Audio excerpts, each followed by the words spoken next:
नमस्कार। पॉडकास्ट की दुनिया में आप सभी का एक बार फिर से स्वागत करता हूं। दोस्तों, आप जानते हैं चुनाव का वक्त है, 2024 का चुनाव और आखिरी दौर का चुनाव चल रहा है। 7वां फेज अभी कल होना है, लेकिन उससे पहले जो खबरें आ रही हैं वो चौंकाने वाली खबरें आप सबके लिए हो सकती हैं। इसीलिए इस पॉडकास्ट में उन चौंकाने वाली खबरों को हम लेकर आपके साथ आए हैं। लेकिन 24 का गणित जो कह रहा है वो ये कह रहा है कि नरेंद्र मोदी की सरकार अब जा रही है, ऐसा दिखाई दे रहा है। और उसके साथ साथ 543 सीट्स वाली जो ये लोकसभा है, इस लोकसभा में कांग्रेस पार्टी कितनी सीटें लेके आएगी, इस पर सबकी निगाहें टिकी हुई हैं। ऐसा क्यों? इसलिए क्योंकि कांग्रेस जितना ज्यादा लेकर आएगी सीटें, जितना ज्यादा गेन करेगी, उतना ही बीजेपी पीछे हटेगी। क्योंकि अगर देखा जाए तो लगभग 250 सीटें ऐसी हैं देश भर में जहां कहीं ना कहीं कांग्रेस और बीजेपी आमने सामने लड़ते हुए दिखाई देते हैं। हालांकि इस बार इंडिया गठबंधन के कारण कुछ सीटों पे कांग्रेस को समझौता भी करना पड़ा है। लेकिन क्या इन 250 सीटों में कांग्रेस बाजी मारती हुई दिखाई देती है? क्या कांग्रेस 200 के पार चली जाएगी? बहुत सारे सवाल आज उठ रहे हैं और इन सवालों का जवाब ढूंढने की कोशिश करते हैं। हमारे साथ इस पॉडकास्ट में जुड़े हुए हैं हमारे साथी प्रशांत टंडन जी। प्रशांत जी, आपका स्वागत करता हूं। और स्वागत इस्तकबाल आप तमाम दोस्तों, साथी, शुभचिंतक आप सबका भी जो अब तक जुड़ चुके हैं, जो जुड़ने वाले हैं इस पॉडकास्ट में। प्रशांत जी, कांग्रेस को लेकर खूब चर्चा हो रही है। कांग्रेस भी अब कह रही है कि हम खुद अपने दम पे 200 के पार चले जाएंगे। कांग्रेस ये भी कह रही है कि अपने दम पर यानी इंडिया गठबंधन 272 के पार। आज ही मल्लिकार्जुन खड़गे साहब कह रहे थे किसी चैनल से बात करते हुए कि 273 272 तो हम ऐसे लेके आ ही रहे हैं, हमको और किसी की ज़रूरत नहीं है। मतलब कि इंडिया गठबंधन लेके आ रहा है। लेकिन कांग्रेस के रोल के बारे में ज़रा चर्चा की शुरुआत की जाए। जी देखिए, चुनाव राजीव जी बहुत रोचक है ये, और बिल्कुल किसी सस्पेंस फिल्म की तरीके से है, पत्रकारों के लिए भी और जो सर्वे वगैरह करते हैं उनके लिए भी। क्योंकि जिन लोगों के, देखिए, चुनाव शुरू हुआ 400 पार से जी, और वो 400 पार से आते आते खुद बीजेपी ने उसको 300 पार कहा, फिर कहा कि 272, तो उन्होंने पीछे कदम हटाए और उनके खेमे के जो, जिसको बहुत साफ तरीके से देखिए बात इसमें, उनके खेमे के जो सर्वे वाले लोग हैं वो भी अपने कहे पर रुक नहीं पाए, अपनी भविष्यवाणियों पर रुक नहीं पाए। तो उनके जो आकलन थे उसमें वो रुक नहीं पाए और वो भी पीछे हटे हैं जी, तो उनको, वो भी नर्वस हैं। तो चुनाव है बड़ा रोचक, और मुझे ऐसा लग रहा है राजीव जी कि ये चुनाव, अगर मुझसे कोई पूछे कि ये चुनाव कैसा है, तो मैं 3 चुनाव का रेफरेंस यहाँ पे दूंगा। 1977 का चुनाव, जी, उसका इसलिए कि जनता चुनाव लड़ी थी। जनता पार्टी तो बनी थी 1 महीना पहले, सब जेल में थे, जनता ने चुनाव लड़ा था। उसका सोशल मीडिया या मीडिया ऐसे नहीं था, जी, फिर भी हल्दर किसान पहुंच गया था। हाँ, हाँ, 2004 का चुनाव, जब इंडिया शायरिंग नहीं चला था, और 2009 का चुनाव। जी, 2009 का चुनाव मैं आंकड़ों के हिसाब से डिस्कस करना चाहता हूँ, क्योंकि वो आंकड़े बड़े रोचक हैं कि कांग्रेस 28% वोट शेयर के आसपास 206 सीटों पर थी, और ट्रेडिशनली कांग्रेस 450 सीटों पर लड़ती है चुनाव।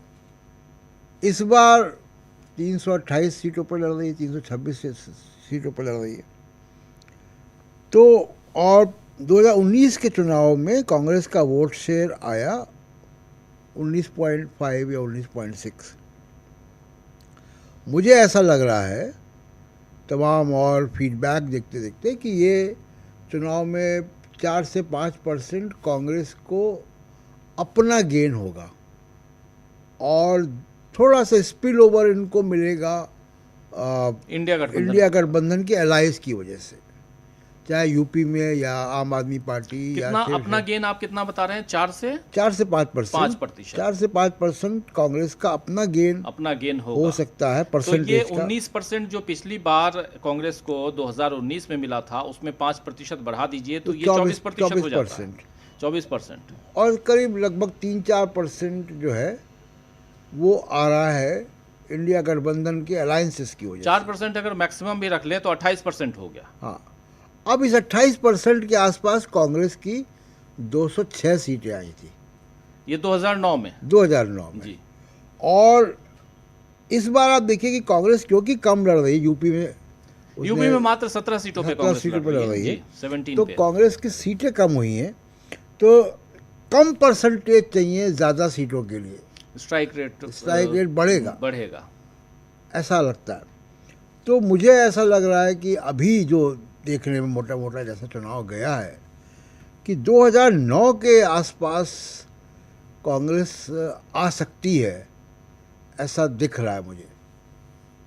2009 के आसपास यानी 200 सीटों के आसपास 200 सीटों के आसपास कांग्रेस आ सकती है, ऐसा ये लग रहा है आपको। और ये एक बहुत ही इंपॉर्टेंट बात आप कह रहे हैं कि 200 सीटों के आसपास जो लोग अभी तक ये कह रहे थे कि कांग्रेस पार्टी 100 सीट भी क्रॉस करेगी कि नहीं करेगी, अगर 200 सीट क्रॉस कर जाए तो अपने आप में तहलका मचने वाली बात है। और इसके आप कारण भी बता रहे हैं। जी, मैं कारण बता रहा हूँ कि कैसे शिफ्ट होगा, और इतना शिफ्ट होना ही है क्योंकि कांग्रेस के खिलाफ कोई एंटी इनकम्बेंसी नहीं है।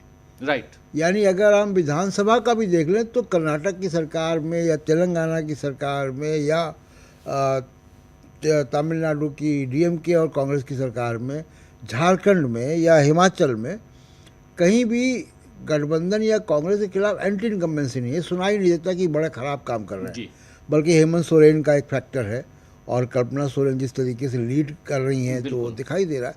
हिमाचल में खबरें अच्छी आ रही हैं, नड्डा जी का गृह राज्य है लेकिन उनके लिए शायद मुश्किल में है नड्डा जी। मुश्किल में है, बिल्कुल है। और वहाँ बहुत जो चर्चित कैंडिडेट है कंगना रनौत, वो भी मुश्किल में है। बहुत साफ तौर से दिख रहा है कि मुश्किल में है वो। जो स्थानीय फीडबैक मिलते हैं तो उन स्थानीय फीडबैक के हिसाब से देखिए, एक बहुत महत्वपूर्ण बात है यहाँ पे। देखिए, कोई भी, मैंने टीवी चैनलों में संपादक रहते हुए कई सर्वे कराए, सर्वे एजेंसियों के साथ बातचीत होती रहती है जी, आपकी भी होती है जी। कोई भी सर्वे सीटों का नहीं करता है। राइट। हाँ, 543 सीटों का कोई सर्वे नहीं होता है। सर्वे होता है पोलिंग परसेंटेज का और मुद्दों का, बिल्कुल। और उसके हिसाब से अनुमान लगाया जाता है हिस्टोरिकल डेटा से कि जो मैं लगा रहा हूँ जी, कि इतना परसेंट पोल था तो इतना सीटें आई थी, इतना परसेंट पोल था तो इतना सीटें आई। बिल्कुल। तो कुछ स्विंग सीटों का सर्वे होता है। उन स्विंग सीटों के सर्वे और पोल परसेंटेज पे सीटों का अनुमान होता है। तो मैं भी उसी अनुमान से कह रहा हूँ, लेकिन मैं हिस्टोरिकल डेटा के हिसाब से कह रहा हूँ, हमने कोई सर्वे नहीं किया है। हाँ, लेकिन 2009 की जो स्थिति थी, उस स्थिति के हिसाब से देखा जाए, जहाँ की 28% मत पाने के बाद, वोट पाने के बाद कांग्रेस अगर 206 सीट लेके आ सकती है, तो इस बार 28% लेने के बाद अगर वोट आता है तो 200 पार क्यों नहीं हो सकती? यही आप कह रहे हैं। मैं तो कह रहा हूँ कि अगर 28 के 26 भी होगा, क्योंकि कम सीटों पर लड़ रही है, कम सीटों पे लड़ रही है, तो स्ट्राइक रेट ज़्यादा होगा। स्ट्राइक रेट इसलिए भी ज़्यादा होगा कि गठबंधन है। हाँ, गठबंधन के भी तो वोट उत्तर प्रदेश में समाजवादी पार्टी का वोट कांग्रेस को मिलेगा और दिल्ली में आम आदमी पार्टी का मिलेगा, बिल्कुल मिलेगा। उधर बिहार में आरजेडी का मिलेगा जी। और नया गठबंधन जो पहली बार लोकसभा में एक साथ लड़ रहे हैं जी, महा विकास अघाड़ी महाराष्ट्र में, बिल्कुल। तो उन सब वजह से मैं देखते हुए कह रहा हूँ, इसलिए मैं कह रहा हूँ कि 4% से 5% कांग्रेस को अलायंस की वजह से गेन होता हुआ दिखेगा। अच्छा, इसमें राहुल गांधी की जो यात्रा हुई, दोनों यात्रा, भारत जोड़ो यात्रा, भारत जोड़ो न्याय यात्रा, ये भी तो गेन कराता हुआ नजर आता है। बिल्कुल। आप देखिए, भारत जोड़ो यात्रा के पहले पूरा विपक्ष एक हारी हुई बाजी खेल रहा था। कोई विरोध करने को नहीं था, क्योंकि ईडी सीबीआई का इतना कहर था। कहीं मीडिया का, आप देख रहे हैं, हम लोग देख ही रहे हैं मीडिया का 10 साल से क्या चल रहा है। तो इन सब वजहों से अपोजिशन के हौसले पस्त थे। वो राहुल गांधी की भारत जोड़ो यात्रा ने 2 काम किए। एक तो मीडिया का जो असर था उसको कम किया, कि डायरेक्ट राहुल गांधी कनेक्ट हुए तो वो असर कम हुआ जी। और दूसरा कि एक हौसला बढ़ा। देखिए, ज़्यादातर अधिकांश भारत में 62% से ऊपर भारत ने जी। बीजेपी के खिलाफ वोट दिया था, लेकिन वो साइकोलॉजिकली डरे हुए थे या हौसला पस्त था। राहुल गांधी ने उसको जगाया कि नहीं, वी कैन डू इट, और उसके बाद मुद्दे जुड़ते गए। जी। तो जहाँ से शुरुआत हुई कि सामाजिक न्याय, आरक्षण, और बीजेपी ने बड़ा सेल्फ गोल किया। संविधान का मामला इंडिया गठबंधन या कांग्रेस का मामला नहीं था, ये इनको गिफ्ट किया बीजेपी ने। 400 पार करके उनके लोगों ने बोला, और इसको बहुत ही सही समय पर सही तरीके से उठा लिया। और उसकी ज़रूरत थी। ज़रूरत क्या थी कि मैं आपको बता रहा हूँ, 3-4 साल, 5 साल, 6 साल पहले से भी जो बहुत सारे सिविल सोसाइटी के लोग हैं, अम्बेडकरवादी ग्रुप्स हैं, वो सारे लोग संविधान को लेकर एक यात्राएं निकाल रहे थे, उनकी सेमिनार हो रही थी, उनकी एक विमर्श था। शाहीन बाग के आंदोलन में भी आप देखिए, जो CNRC था, उसमें भी संविधान आया था। जी। संविधान के प्रियम्बल पढ़े जा रहे थे देश भर में। तो संविधान को लेकर एक समाज के अंदर एक विमर्श पहले से मौजूद था। बीजेपी ने उसमें आग चिंगारी दी, कांग्रेस ने आग लगा दी जी। या इंडिया गठबंधन ने कहें कि आग लगा दी, और उन्होंने उठा लिया। जी। तो चुनाव बिल्कुल बीजेपी के हाथ से नैरेटिव के हिसाब से निकलता चला गया। बिल्कुल, ये आप सही कह रहे हैं कि संविधान जो है वो एक बड़ा मामला बन गया और ऐसा मुद्दा बना कि जो बीजेपी के हाथ से इस चुनाव को बाहर कर दिया। नरेंद्र मोदी उसमें और गलतियां पे गलतियां करते गए।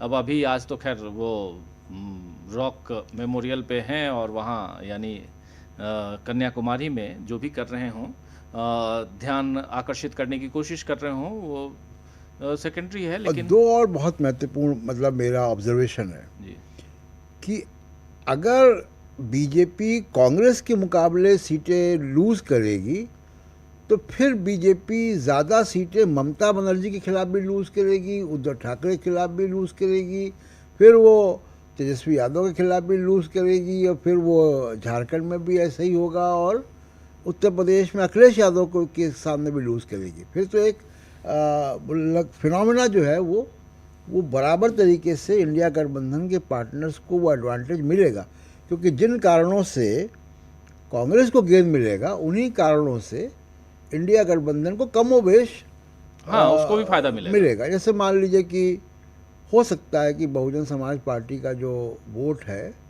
वो जिस बड़ी संख्या में कांग्रेस के पास जाए, उस बड़ी संख्या में समाजवादी पार्टी के पास ना जाए किन्हीं कारणों से जी, लेकिन कुछ ना कुछ शिफ्ट होगा। तो इस तरीके के थोड़े बड़े शिफ्ट में जो अंतर हैं, स्लाइट अंतर, वो महाराष्ट्र में या और जगह पे देखने को मिलेंगे। दिल्ली में भी ऐसा मिलेगा। दिल्ली में एक और बड़ा मजेदार फैक्टर मिलेगा जी।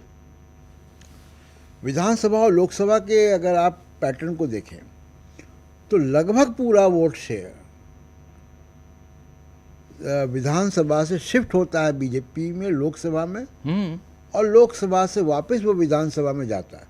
50% का वोट शेयर, दोनों 50% के आसपास रहते हैं। आम आदमी पार्टी विधानसभा में, बीजेपी लोकसभा में।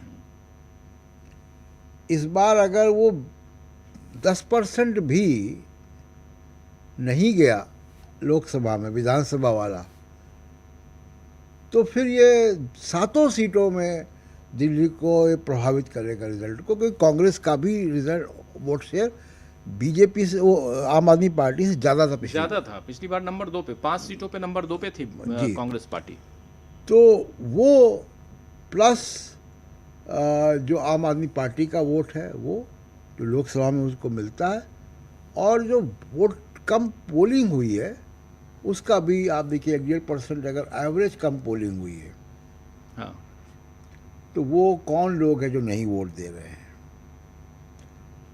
और ये कुछ कुछ स्विंग सीट के जो ट्रेंड फीडबैक मिल रहे हैं फ़ोन वगैरह करने पर, बात करने पर, तो स्विंग सीट का अंदाज़ आपको लगता है कि जैसे मान लीजिए कि मेरठ की सीट है, बिल्कुल। तो मेरठ की सीट अगर बहुत कम मार्जिन पे हार जीत हुई थी और मेरठ की सीट पलटती है तो फिर वो पश्चिम उत्तर प्रदेश के बड़े इलाके को बड़े इलाके को प्रभावित करती है।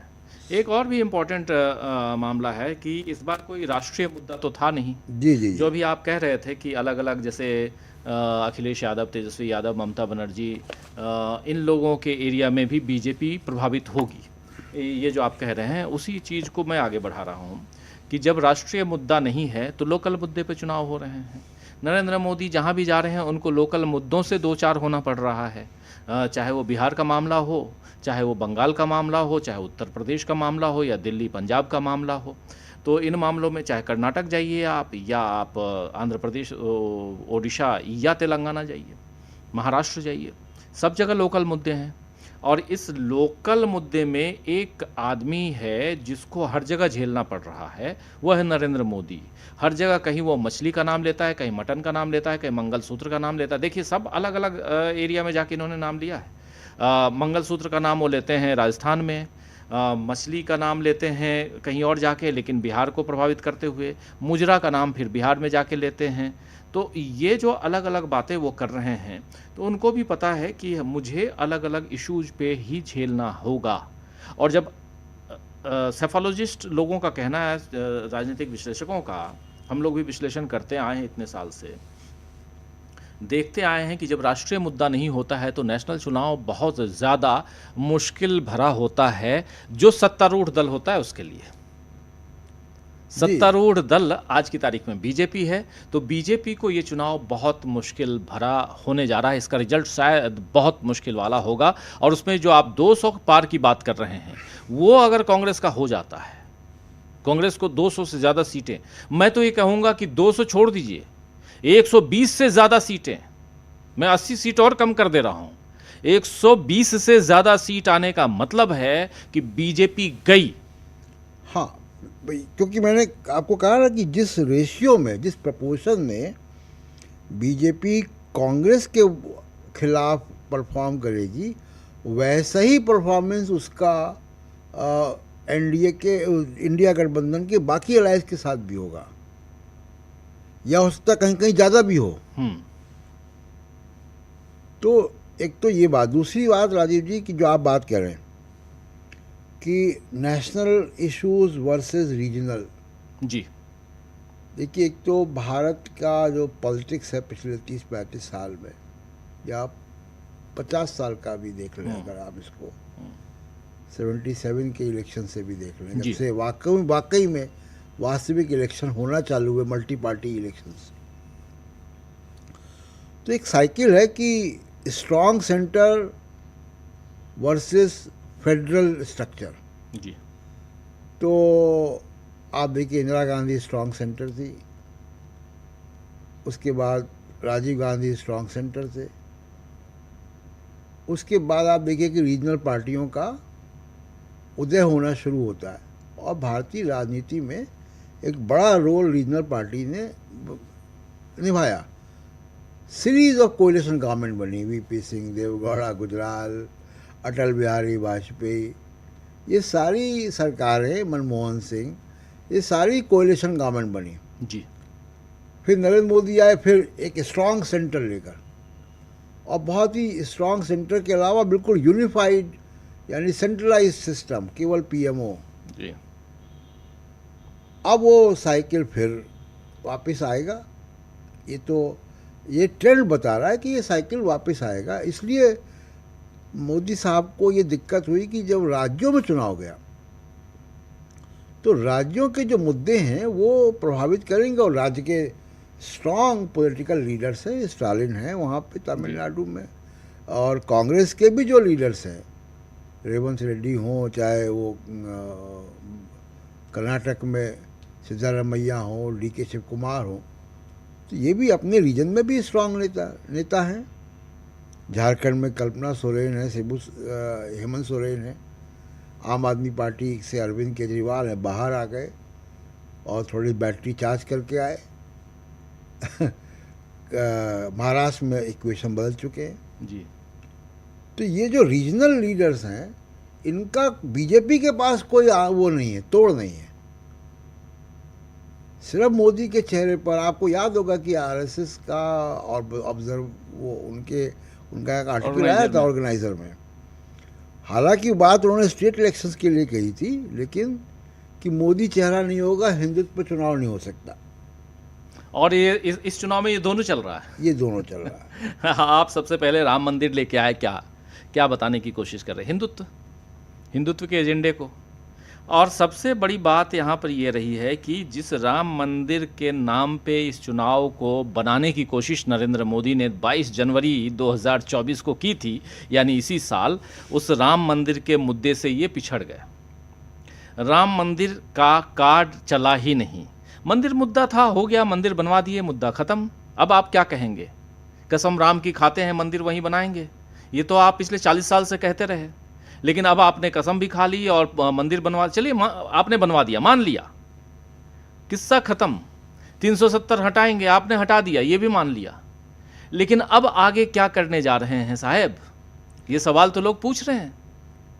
बेरोजगारी दूर कर रहे हैं, महंगाई दूर कर रहे हैं, संविधान की कसम खा के आप संविधान की ऐसी तैसी करने पे लगे हुए हैं। आप कह रहे हैं इसीलिए क्योंकि आपके नेता ही कह रहे हैं कि हमको संविधान बदलना है, इसीलिए 400 से ज्यादा सीटें चाहिए, और उसी अयोध्या के आपके प्रत्याशी कह रहे हैं। तो ये बात तो अंदर तक पहुंच गई है। देखिए, ये आप भी केयर कर रहे होंगे, हम लोग साथ साथ घूम रहे हैं, लगातार अलग अलग जगहों पे लोगों से, मतदाताओं से बात करते हैं। तो सबसे ज़्यादा किस बात की चर्चा होती है? 3 चीज़ों की चर्चा होती है प्रशांत जी। एक, संविधान की बात तत्काल होती है, और जब संविधान की बात होती है तो ये बात पिछड़ों में, दलितों में, आदिवासियों में बहुत ज़्यादा है कि संविधान को बचाना है। भाई, संविधान की वजह से उनको सब मिला है जी। जिसके पास तमाम सोशल प्रिविलेजेस है, उसको उनको संविधान की आवश्यकता आरक्षण नहीं खत्म हो है। जाएगा। उसको संविधान की आवश्यकता नहीं है, संविधान के अधिकारों की, जी। क्योंकि उसके पास प्रिविलेजेस हैं। बिल्कुल। उसके बाद फिर अग्निवीर का मामला, यानी युवा, अग्निवीर से मतलब युवाओं के रोजगार का मामला। कोई अग्निवीर बनना चाहता हो, कोई अच्छी मल्टीनेशनल कंपनी में काम करना चाहता हो, लेकिन पढ़ाई लिखाई के बाद वो रोजी रोटी की तलाश में जब निकलता है तो उसके लिए रोजगार की सुविधा मुहैया हो। लेकिन उसके साथ साथ एक और भी है, पढ़ाई लिखाई। आप जाते हैं एग्जाम देने के लिए, उससे पहले पेपर लीक हो जाता है। जी। उत्तर प्रदेश में पेपर लीक का मामला बहुत बड़ा मामला है। और सबसे बड़ी बात राजीव जी की, जो कल प्रचार खत्म हो गया और मोदी साहब ध्यान लगा रहे हैं, लेकिन इस चुनाव में एक बहुत बड़ी खास बात ये थी कि इंडिया गठबंधन की वजह से जो इनके स्टार कैंपेनर्स हैं, जी, चाहे वो कांग्रेस की हो या एलाइज की हो, कोई गलती नहीं की, कोई ऐसा गलत बयान नहीं आया जिसको लेकर तो मोदी अपनी पिच पे इनको ला नहीं पाए। और मोदी साहब ने क्या किया कि from the first phase till the end of campaign वो पोलराइजेशन की ही कोशिश वही करते रहे, हिंदू मुसलमान करते रहे। अब वो हिंदू मुसलमान की एक ज्योग्राफी है राजी की, वो ज्योग्राफी में हो सकता है वो काम कर जाए, जिसको मेरा मानना है कि वो कम काम कर रहा है जी। मैं ये नहीं कह रहा हूँ कि वो इवेपोरेट हो गया, गायब हो गया, लेकिन वो मौजूदगी है, वो सोसाइटी में धीमे धीमे जाएगी, लेकिन वो काम कर रहा था। वो 226 सीटों में ही काम करेगा ना। आपको अगर यहाँ नुकसान हो रहा है तो वहाँ कॉम्पनसेट करेगा। जैसे मान लीजिए कि नॉर्थ इंडिया में कांग्रेस बड़ी वाइप आउट हो गई जी, तो कांग्रेस को केरल से गेन हो गया, बिल्कुल, हाँ, तेलंगाना से गेन हो गया उनको, और साउथ में तमिलनाडु से सीटें आ गई, बिल्कुल, तो पंजाब से सीटें आ गई थी। तो ये सुविधा बीजेपी के पास नहीं है। और इस बात को हमारे जो बड़े बड़े पॉलिटिकल एनालिस्ट है और पोस्टर्स है, इसको पता नहीं क्यों रेखांकित नहीं करते कि बीजेपी के पास कोई सब्स्टिट्यूट नहीं, बफर नहीं है। नहीं है। यहाँ आप अगर लूज करते हैं तो आप रिकवरी कहाँ से कर रहे हैं? तमिलनाडु में एक सीट को लेकर बड़ा भूचाल मचता है और वो एक सीट भी शायद आए ना आए, पता नहीं। डीएमके के सोर्सेज तो कह रहे हैं कि वो 39 में से 39 ला रहे हैं, लेकिन उस एक सीट से आप शोर मचा लेंगे, लेकिन एक सीट से अरिथमेटिक नहीं बदल रहा है। अरिथमेटिक तब बदलता है कि जब आप किसी राज्य से 4, 5, 6 सीट लेकर आते हैं, तो वो प्रेजेंस नहीं है। तो ये इसलिए मैं कह रहा हूँ कि इस बार चुनाव में सस्पेंस तो बहुत है, लेकिन धीमे धीमे सस्पेंस हट रहा है और उस तरफ जा रहा है कि इलेक्शन जिसको कहा जाए कि पलट चुका है, तो इलेक्शन पलटता हुआ दिखाई दे रहा है। इलेक्शन पलटता हुआ दिखाई दे रहा है और साथ साथ कांग्रेस काफ़ी इमर्ज करती हुई दिखाई दे रही है, मजबूती के साथ बाहर आती हुई दिखाई दे रही है, जैसा आप कह रहे हैं। और आंकड़ों को देखा जाए, परसेंट वाइज देखा जाए, तो वो आपकी बातों में 100% जो है वो बहुत मजबूती दिखाई देती है। अब ये पैटर्न अगर सही साबित होता है 4 तारीख को, तो हम दिल्ली में नया प्रधानमंत्री और नई सरकार देखने जा रहे हैं। बिल्कुल आप सही कह रहे हैं, जो पैटर्न है ये पैटर्न। और उत्तर प्रदेश में देखिए ना, 80 सीटें, 80 सीटों में से 7 चरणों में मतदान, और हर फेज बाय फेज आप देखिए चुनाव बदलता हुआ दिखाई दिया। बिहार पहले से चुनाव बदला हुआ दिखाई दिया, महाराष्ट्र पहले से बदला हुआ चुनाव। इन 5 राज्यों में आप जो बड़े 5 राज्य हैं, जिसमें महाराष्ट्र है पहले पोजीशन पर, उत्तर प्रदेश है, फिर महाराष्ट्र, फिर बंगाल, फिर बिहार और फिर तमिलनाडु। अब ये 5 राज्य देख लीजिए। 5 में तमिलनाडु आप पहले ही बीजेपी की से बाहर है, निकला हुआ। फिर आप आइए सेकंड पोजीशन पे बिहार, जहां 40 सीटें हैं, वहाँ नीतीश बाबू और बाकी ये सब करके वो पहले बाहर निकल चुका है। वहाँ पे अब जो भी आ जाए, बचा पाए, क्योंकि 39 सीटें थी पिछली बार बीजेपी को, तो कुछ जो बच पाए तो वो भी बाहर रख लीजिए बीजेपी के लिहाज से।